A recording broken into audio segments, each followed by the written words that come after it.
En el nombre del Padre, y del Hijo, y del Espíritu Santo. Amén. Ven Espíritu Santo, ven por medio de la poderosa intercesión del Inmaculado Corazón de María, tu amadísima esposa. Ven Espíritu Santo, ven por medio de la poderosa intercesión del Inmaculado Corazón de María, tu amadísima esposa. Ven Espíritu Santo, ven por medio de la poderosa intercesión del Inmaculado Corazón de María, tu amadísima esposa. Llena este lugar con tu santa unción y quema con tu fuego nuestras vidas. Llena este lugar con tu santa unción y quema con tu fuego nuestras vidas. Espíritu Santo, te necesitamos. Espíritu Santo, queremos más de ti. Espíritu Santo, te necesitamos. Espíritu Santo, queremos más de ti.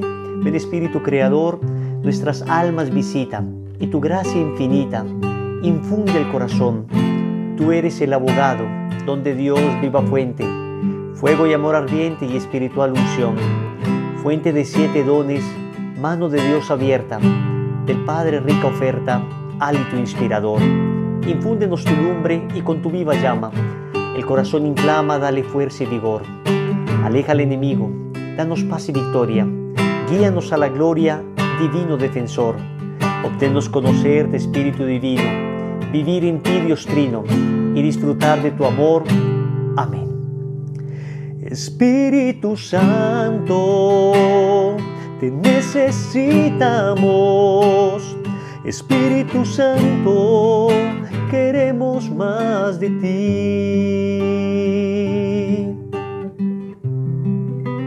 ¿Quién como Dios? Nadie como Dios. Me encontré con Jesús ahora que sigue. Bienvenidos a este programa que estamos realizando precisamente para responder a esa pregunta. Acabamos de tener un encuentro fuerte con el Señor. Tenemos muchas preguntas, muchas inquietudes que se nos han suscitado y queremos encontrar un camino para, recorrer seguramente este proceso de conversión en que estamos. Estamos siguiendo, repito, el libro Me encontré con Jesús ahora que sigue. Precisamente es un libro que hemos escrito en el movimiento Lazos de Amor Mariano para poder ayudar en la continuidad de las personas que acaban de salir de un retiro espiritual, acaban de tener una conversión por una consagración a Jesús por María, un grupo de oración. Entonces estamos dividiendo como en 3 partes esta pequeña serie que estamos haciendo. La primera parte es en la que estamos ahora. ¿Qué me está sucediendo? Responde como a las preguntas interiores que tenemos. La segunda parte es ¿a qué me tendré que enfrentar? Responde como a las circunstancias externas.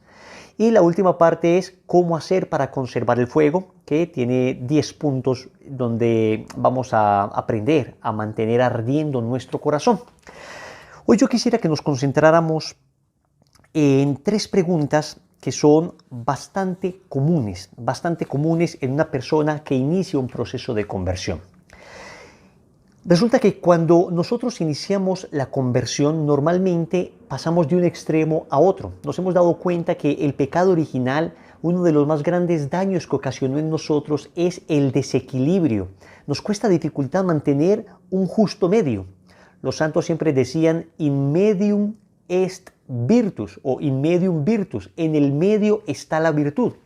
Pues nosotros normalmente no encontramos fácilmente ese medio, ese equilibrio. Entonces teníamos una conciencia, digamos, laxa, una conciencia donde nada nos parecía pecado, donde todo lo que hacíamos era bueno, nos comparábamos siempre con las personas más malas y decíamos pues que yo no mato, yo no robo.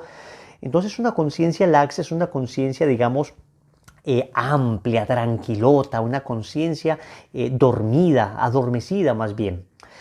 Y cuando empezamos un proceso de conversión, se corre el riesgo de pasar al otro extremo, una conciencia escrupulosa. Antes nada me parecía pecado, ahora de repente todo me parece pecado, todo lo veo pecaminoso, todo lo veo malo. Entonces, otra vez, vamos a tener un equilibrio en nuestra conversión. Entonces, la primera pregunta que vamos a responder es esta. Siento que todo es pecado. ¿Qué debo hacer? En la página 51 es la pregunta número 10. Pues resulta que quiero contarles que los escrúpulos en la vida espiritual existen y son una enfermedad. Hay un tipo de conciencia que se llama la conciencia escrupulosa. Y la conciencia escrupulosa es aquella que ve pecado donde no lo hay o que ve grave lo que apenas es leve. Es una enfermedad espiritual. Es una enfermedad espiritual que puede que estés viviendo. Puede que estés viviendo y te digo, yo al principio de mi conversión viví un poco esto de los escrúpulos. Empecé a sentir que todo era pecado, empecé a sentir que cada cosita que hacía podía ofender a Dios. Gracias a Dios tuve un muy buen sacerdote que tempranamente me ayudó para que esto no se convirtiera en algo crónico y rápidamente me ayudó, digamos, a ajustar mi conciencia. Me ayudó a entender muchas cosas que, si no hubiera sido por esto, fácilmente me hubiera convertido en un alma verdaderamente escrupulosa. Pero no te preocupes, si te está pasando eso a ti, también le pasó a Santa Teresita del Niño Jesús. Ella misma lo narra en el capítulo 4 de su libro, La historia de un alma. Lo narra de esta manera. Durante el retiro para la segunda comunión me vi asaltada por la terrible enfermedad de los escrúpulos. Hay que pasar por este martirio para saber lo que es. Imposible decir lo que sufrí durante 1 año y medio. Óyeme bien, Teresita del Niño Jesús, 1 año y medio padeciendo escrúpulos espirituales. Todos mis pensamientos y mis acciones, aún los más sencillos, se me convertían en motivo de turbación.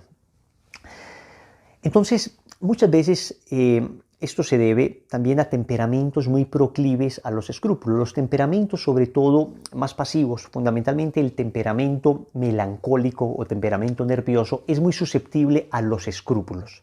Recuerden que en la consagración estuvimos estudiando el tema de los temperamentos. Entonces, las personas que son melancólicas son personas que cavilan mucho, que piensan mucho. Entonces normalmente los pensamientos de ellos son perplejos, porque por una parte dicen, bueno, esto será que es pecado, bueno, pareciera que no fuera pecado, pero donde sí fuera pecado. Entonces en sus reflexiones casi siempre quedan en tablas, tienen argumentos a favor de que esto que dice es pecado y argumentos en contra de que esto que dice definitivamente no es pecado, pero finalmente como que se enfrentan los dos pensamientos y quedan ahí como en una incertidumbre. Es lo que se llama una conciencia perpleja también, una conciencia como incierta. Quedan así, de repente no sé qué hacer. Muchas veces inspirados también por un recto amor a Dios. Quiero agradarte de tal manera, Señor, que no te quiero ofender ni en lo más mínimo. Los escrupulosos no necesariamente lo son porque tengan temor a condenarse. Claro, hay escrúpulos del que siente que todo es pecado y me voy a condenar por esto. Pero también hay escrúpulos de aquel que dice, es que amo tanto a Dios que no lo quiero ofender ni en lo más mínimo. Y también se puede llegar a una falta de conciencia, a una falta de discreción al momento de juzgar un acto moral. Aquí lo que te quiero decir es que primero debes tener una recta formación moral. Debes tener una recta formación moral. Debes saber con claridad qué es pecado y qué no es pecado. Y para eso debes saber que para que se cometa pecado se requiere materia pecaminosa, puede ser grave o leve, si es pecado mortal o pecado venial. Es decir, se debe faltar contra un mandamiento objetivo de la ley de Dios. Debe haber pleno conocimiento. Yo debo saber que esto que voy a hacer es pecado. Si yo no sé que esto que voy a hacer es pecado, la ignorancia es lo que se llama una ignorancia, digamos, invencible, o sea, una ignorancia. Yo es que francamente no tenía la menor idea, por ejemplo, que comer carne un viernes de Cuaresma era una cosa pecaminosa, o un miércoles de ceniza, porque estoy faltando pues a un mandamiento de la Madre Iglesia que me pide mortificarme. Yo tenía la más completa ignorancia, y es que el círculo en que me movía, pues nadie lo sabía. Y es posible, hoy estamos ante una época tan descristianizada, una sociedad tan falta de fe, que ya es posible que en el ambiente que me mueva no lo sepa. Entonces me faltaba el conocimiento. Al no tener el conocimiento no pequé, por lo menos no pequé mortalmente. Incluso en ocasiones no se peca ni siquiera venialmente, porque es que me faltaba el conocimiento. Y lo otro es, debo tener entero consentimiento. Yo debo estar sabiendo que eso es pecado, lo quiero hacer. Voy, por ejemplo, para la misa dominical, pero de repente hay un accidente y esa persona hay que llevarla al hospital porque se va a desangrar ahí. Pero entonces no llego a la misa. ¿Qué hago? Pues me voy a llevar a esta persona al hospital y pequé porque no fui a misa. Yo sabía que era obligatorio ir a misa el domingo, que era un precepto, pues por amor a Dios. Yo sabía, lo tenía perfectamente claro, pero no quería faltar a la misa. Lo que pasa es que ocurrió un acontecimiento que hizo que mi voluntad, digamos, pues se inclinara a ayudar a esta persona, pues que es una obra de caridad y está muy bien, se debe ayudar a esta persona, por eso no se peca en absoluto en este caso. A lo que me refiero es que hay que tratar de formar muy bien la conciencia y para eso es muy importante tener un docto y sabio director espiritual, un muy buen confesor. Cuando una persona sufre de escrúpulos, lo importante es que esta persona se deje guiar adecuadamente por un sacerdote, ojalá idealmente un sacerdote que además le puede confesar, bien formado en doctrina moral, ¿no? Que sea una persona pues muy ajustada a la doctrina de la iglesia para que no tengamos después duda de que donde el padre de pronto no sepa esto, donde esto sí sea pecado y al padre no le parezca. No, hay que pedirle al Señor un buen confesor. Miren, para esto les recomiendo, hay unos sacerdotes que a veces uno dice, ay, este padre tan viejito y este padre pues que no se le entiende mucho en la predicación. Cosa curiosa, normalmente estos padres ancianitos son excelentes confesores y son experimentadísimos y tienen una doctrina, digo normalmente, habrá excepciones, pero tienen una doctrina supremamente recta. Entonces, en esto quiero que sepas que la iglesia nos tiende sus manos bondadosas para que no caigamos en esto de los escrúpulos. Entonces, siento que todo es pecado. Lo primero que puede pasar es que seas una persona escrupulosa. Pero también puede suceder que efectivamente el ambiente en que te movías era un ambiente de tanto pecado que pues todo bordón de camino es pecaminoso. Entonces uno ¿qué hace? Empieza uno a cambiar de ambientes. Hay un proceso de cambio de ambientes en la conversión. Digo, incluso en un mismo ambiente hay como pequeños átomos, se atomizan los ambientes también, digamos en el colegio, en la universidad, en mi trabajo. Hay gente más sana, hay gente menos sana, hay gente más cristiana, hay gente menos cristiana, hay gente mucho más mundana, otros menos mundanos. Entonces de repente yo estoy siempre con los mundanos y entonces claro, todos los chistes son morbosos, todos los comentarios son irónicos y pues, entonces yo me doy cuenta que efectivamente faltamos mucho a la caridad. Entonces uno lo que hace es empezar a corregir los ambientes, ¿no? Entonces cuidado, que también uno puede estar en un ambiente que de suyo sea un ambiente muy malsano y uno puede decir, no es que yo soy muy escrupuloso. Tampoco seamos tan exagerados. Este chistecito de doble sentido, este otro que se está burlando de aquel, este otro que dice mentira y que roba, pero eso es lo normal. No. Por una parte, cuidado con los escrúpulos, pero por otra parte también hay que cuidar los ambientes en que nos movemos, Finalmente es muy importante, en este punto, muy importante, evitar el fariseísmo. Y evitar el fariseísmo es que empiece yo a ver que todo es pecado, pero no solo en mí, sino en todos. Entonces empiezo a acusar a todo el mundo como pecador. Entonces me parece que todo es pecado, no solamente en lo que yo hago, sino en lo que todo el mundo hace. Y empiezo a decir, usted es un pecador, lo que usted está haciendo es malo. Y así pues no vas a lograr que nadie se acerque a Dios, hermano. Es que a base de juicios, críticas, acusaciones, nadie se convierte. Nadie. No conozco al primero que a base de críticas, a base de juicios, a base de sentencias, se haya convertido. A base de acusaciones y de condenaciones se haya convertido. No. Primero preocupémonos por nosotros, por formarnos rectamente, por cuidar los ambientes en que estamos y por ser un verdadero testimonio de vida. Y si vemos que una persona objetivamente está cometiendo un acto inmoral, ahora, que puede afectar gravemente a las otras personas, hay que advertir de todas maneras. Yo tengo la responsabilidad de advertir y de juzgar actos, eso sí. Hay un acto inmoral, hay un acto criminal. Yo debo no solo evaluarlo, sino además acusar a una persona que está cometiendo un acto criminal. Eso sí. Ahora, intenciones no podemos juzgar. Intenciones solo Dios sabe. Entonces, estos son 3 criterios importantes. Cuidado con los escrúpulos, cuidado con los ambientes en que nos movemos y cuidado con estar señalando a los otros como pecaminosos, es decir, como personas que lo hacen todo mal. Otra pregunta que quisiéramos resolver hoy es, esto que sucede, la pregunta número 11, hay muchas cosas que todavía no entiendo. Y lo que pasa es que muchas veces uno quiere entenderlo todo al instante, pero llevo años lejos de Dios y ahora empieza un proceso de conversión y yo quisiera que todo me entrara y todo lo comprendiera. Tranquilo, en el camino espiritual es más importante amar que comprender. Ya escucho la voz de alguno que grita, lo sabía. La gente religiosa no quiere que pensemos. Calma, te lo voy a explicar como lo he entendido yo, que por lo demás, a mi pesar, soy bastante racionalista y menos crédulo de lo que muchos se podrían imaginar. El famoso matemático Blaise Pascal decía que el corazón tiene razones que la razón no logra comprender. Es decir, que existen cosas que se entienden, por decirlo de alguna manera, desde el corazón. Y así funciona todo en la vida espiritual. Esta es una verdad que solo entienden los que aman. Hay cosas que solo se entienden desde el amor, cuando estás enamorado. Yo acá pongo el ejemplo de un amigo que madrugaba todos los días, se iba muy temprano en la mañana a recoger a su novia en su motocicleta para llevarla a la universidad. Entonces le hacíamos mofe, le decíamos, hombre, pues hermano, pues que pague taxi, pues, pero es que ¿cómo te vas a levantar tan temprano para este sacrificio? Es un desgaste para ti. Y él nos decía, es que yo la amo. Pero como nosotros no amábamos a su novia, por supuesto, pues no entendíamos el carácter, el valor de su sacrificio. Él lo entendía muy bien y era muy lógico para él porque estaba enamorado. Entonces, en la vida espiritual, lo primero que uno tiene que hacer es enamorarse. Yo les digo, por ejemplo, cuando yo me enamoré de Jesús, lo primero que pasó en mí es la iluminación de mi entendimiento y de repente como que se me empezaron a aclarar todos los mandamientos y todas las cosas que inicialmente me parecían como raras, como mandamientos demasiado obtusos, demasiado del pasado. Una vez te enamoras de Jesús, como que todo lo comienzas a comprender. Y esto es importante porque entendamos que en la vida espiritual las cosas funcionan distinto a la vida, digamos, material. El Padre Pío decía, las cosas humanas necesitan ser conocidas para ser amadas, pero las cosas divinas necesitan ser amadas para ser conocidas. Las cosas humanas necesitan ser conocidas para ser amadas.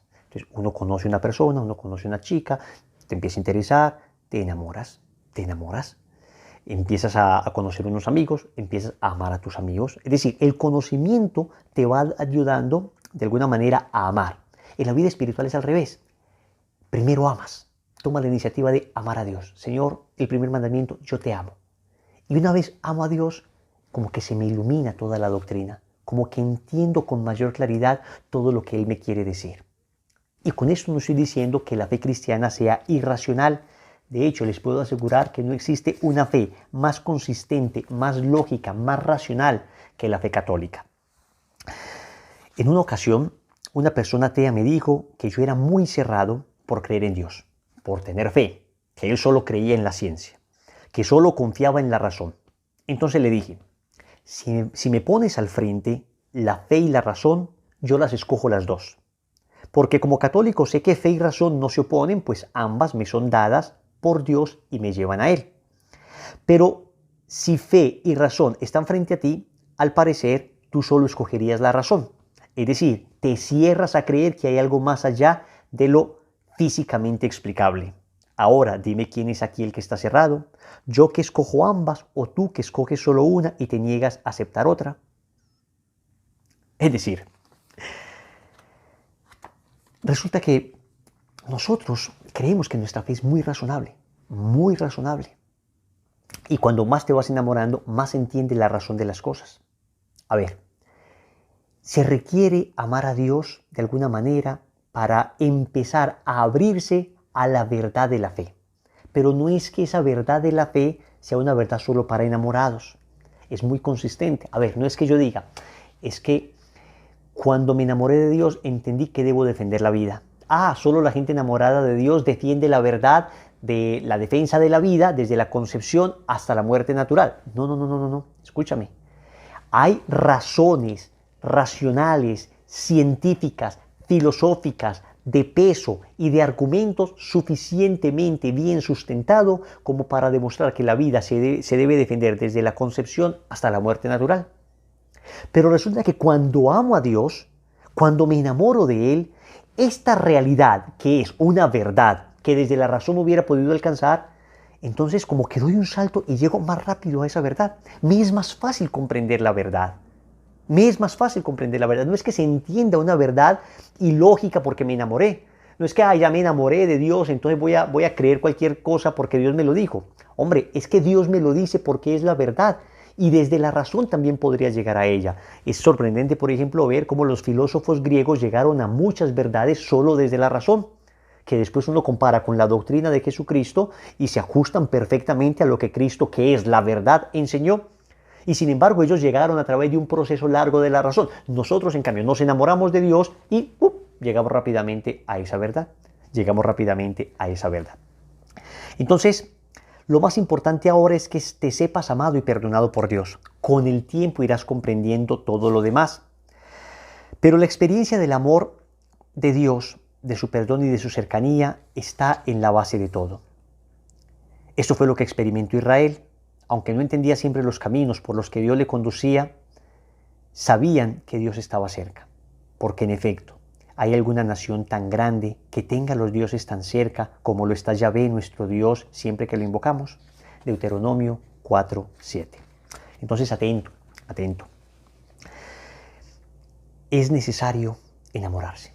Y a veces uno quiere obligar a una persona que no está enamorada a aceptar unos mandamientos. Es bien difícil, ¿no? Es bien difícil. Entonces a veces uno presenta la fe solo desde el mandamiento. Primero es el amor. Primero es el amor. Hay que presentar primero la novedad del amor, del encuentro con Cristo. Entonces no quieras evangelizar a una persona partiendo de preceptos morales. Primero preséntales a Cristo. Una vez se enamoren de Cristo, entonces te aseguro que el tema del aborto, el tema de la eutanasia, temas complicados, a veces que por la razón no se logra llegar fácilmente, aunque repito, hay todo el peso de la verdad para llegar a ellos, pero muchas veces uno está tan ideologizado que no quiere aceptarlo, pero cuando te encuentras con Cristo, todas esas ideologías se van y puedes descubrir la verdad con claridad, la verdad con claridad. Finalmente, quisiera en una última pregunta, que me parece tremendamente importante, y esto que te voy a decir es clave en la vida espiritual, clave para sostenerte. La pregunta número 14. ¿Por qué no me siento tan bien como los otros? ¿Por qué ya no siento nada? Mi hermano, resulta que en la vida espiritual te va a pasar esto. Te va a suceder, si no es que ya te sucedió. Que empiezas muy entusiasmado, que empiezas con un tremendo fervor en tu corazón, que empiezas con un entusiasmo soberano, que rezas el rosario y tu piel se pone como de gallina y tú empiezas a experimentar tantas gracias y de repente hay un momento donde no sientes nada, donde ya no sientes deseo de la misa, no sientes nada cuando rezas el rosario, esas canciones que te conmovían hasta las lágrimas ya no te conmueven, esa palabra que te era tan luminosa de repente ahora la entiendes como difusa, te cuesta dificultad comprenderla. ¿Por qué pasa esto? Porque Dios quiere purificar nuestro amor, porque si solamente nos quedamos con la parte sensible del amor, entonces no vamos a saber si amamos en realidad a Dios. A ver, ¿amas a Dios o amas lo que Dios te hace sentir? Lo que muchos santos han dicho. ¿Amo al Dios de los consuelos o amo los consuelos de Dios? ¿Me quedo con los consuelos de Dios o me quedo con Dios que me da esos consuelos? Como llegar a la casa, usted agotado de trabajar, abre la puerta y llega su niño corriendo, usted cree que le va a dar a ese niño un abrazo tremendo, usted le abre las manos, espera ese abrazo y cuando el niño está a 20 centímetros le dice, papi, ¿qué me trajo? Usted queda como que... Es un amor infantil, es un amor infantil. Uno aprende a amar así, ¿eh? Al principio uno es, papi, ¿qué me trajo? Después uno va entendiendo que lo que me trajo mi papá fue mi papá. Lo más grande que me pudo traer mi papá fue su propia presencia. Él es lo más grande que me pudo traer. Uno va entendiendo que lo más grande que me da Dios es Dios mismo. Es Dios mismo. Entonces, cuidado, que acá hay que discernir muy bien lo del sentimiento. Cuando sientas, maravilloso. Ama y sigue en tu camino. Y cuando no sientas, maravilloso. Ama y sigue tu camino. No vas a dejar tus buenos propósitos porque dejaste de sentir, porque en el momento en que dejamos de sentir le estamos diciendo a Dios, Señor, antes experimentaba cosas muy lindas y estaba en esta misa y rezaba el rosario, pero ahora no experimento nada de eso y sin embargo sigo acá. ¿Sabes por qué? Porque te amo a ti, porque tú eres el amor de mi vida, porque aunque no sienta en este momento nada de esas experiencias sensibles, ahora lo que tengo es una profunda convicción de que te amo. Wilson, pero eso sería una hipocresía y si no siento nada, ¿cómo es que voy a hacer algo? Atento. También es un error frecuente creer que sentir algo es lo mismo que querer algo. Hay cosas que sentimos y no queremos. Por el contrario, hay cosas que queremos y no sentimos. Cuando una persona tiene su conciencia bien formada, se encontrará frecuentemente con cosas que siente deseo de hacer, pero no quiere hacer. Muchas tentaciones van directamente al sentimiento. Se te propone algo apetecible, algo que te haría sentir muy bien, y sin embargo lo rechazas porque no la quieres, debido a que lo que se te propone tan apetitoso no es la voluntad de Dios. Entonces, si sentir es lo mismo que querer, pues entonces cada que sentamos una tentación pecamos, porque significa que querría yo eso. A ver, piense usted, por ejemplo, en una tentación de ira. De repente usted siente la ira, entonces ya pecó. No, porque usted no ha querido consentir esa ira. Sentir no es consentir, sentir no es querer. Usted puede sentir algo y rechazarlo y decir, no, esta ira que tengo, yo la rechazo, no la quiero. En sentido opuesto, te levantas un día y no sientes deseo de orar, de ir a misa, de cumplir con aquella práctica, de hacer lo que habías prometido al Señor, pero quieres hacerlo. Por encima de tus sentimientos sabes qué es lo que te conviene, lo que te hará bien, pero sobre todo sabes qué es lo que Dios quiere, y si Él lo quiere, tú lo quieres. Aunque lloren tus sentimientos, el hacer el bien, aunque no se sienta, no es hipocresía, sino grandeza. Hipocresía sería no sentirlo ni quererlo y aún así hacerlo para quedar bien con alguien. Pero en este caso, si lo quieres hacer, aunque no haya el más leve movimiento de tu sensibilidad, si lo quieres hacer, es lo correcto. Lo que sucede es que has identificado con claridad que no sentir algo no significa que no quieras hacerlo. Entonces, cuidado. Esto es un combate. Hay que lucharla. Y cuando venga la tentación de que no siento nada, entonces no voy a hacerlo, cuidado. Es el momento de luchar sin temor. Es el momento de combatir. Es el momento de tener una voluntad férrea. Es el momento de perseverar. Así que vamos a decirle al Señor a través de la Santísima Virgen María que le entregamos nuestro corazón y que vamos a luchar en este ejército suyo. Y la lucha es para valientes. Te entrego mi corazón, a ti yo todo te doy, estoy dispuesto a pelear, pero acompáñame, mamá, aunque todo tenga que dejar, aunque amigos deba abandonar, yo no voy a volver atrás, pero acompáñame, mamá.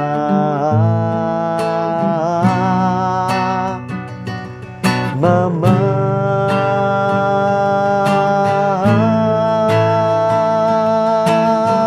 lucharé sin temor, pelearé con valor, dispuesto a la batalla, pues contigo a mi lado seré más que un soldado, combatiré en el ejército de Dios. Lucharé sin temor, pelearé con valor, dispuesto a la batalla, pues contigo a mi lado seré más que un soldado, combatiré en el ejército de Dios. Escúchame, hay que combatir. La vida espiritual implica un combate. Lucha es la vida del hombre sobre la tierra. Y este camino espiritual exige combatir muchas veces contra nosotros mismos, contra nuestros sentimientos. En ocasiones esos sentimientos, que no son malos en sí mismos, en ocasiones te acompañarán y te dirán, sí, hagámoslo. En ocasiones los sentimientos te dirán, no, hoy no me apetece. ¿Y le vas a hacer caso a tus sentimientos? No. Tú gobiernas y le vas a decir a tus sentimientos, oye, hemos decidido hacer esto por amor. Si te sumas, bien, ven acá, querido sentimiento. Y si no te sumas, pues quédate ahí. Porque las almas pequeñas solo sienten. Las almas grandes quieren, hacen. Las almas pequeñas solo tienen deseos. Las almas grandes tienen voluntad. Lucharé sin temor, pelearé con valor, dispuesto a la batalla, pues contigo a mi lado seré más que un soldado, combatiré en el ejército de Dios. Combatiré en el ejército de Dios.